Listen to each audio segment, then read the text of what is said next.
Sergey Sokorenko, and in this video I'm going to present you with my final project for CS50 course, and the application is a keyboard typing application which allows to practice typing and using the physical keyboard.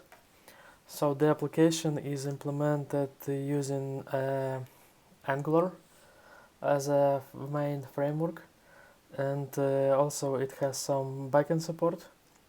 The application is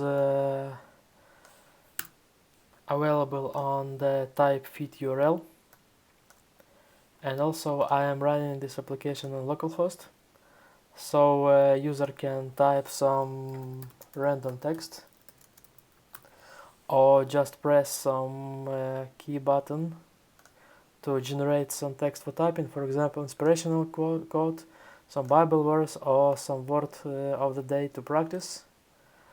A user clicks button start typing, and now it is possible to practice.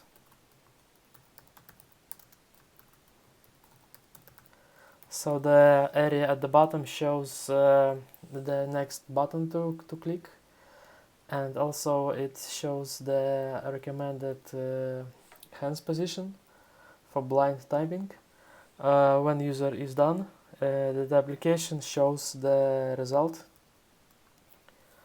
So it calculates the typing speed and also tracks the errors. The backend for this application currently supports provides some queries to quote. So this is just JSON array which provides a list of quotes used in this application, and the roadmap is to use the backend even more to analyze the text, to recommend text for user for typing, and provide advanced analytics. Welcome to check this application by yourself. Thanks and have a good day.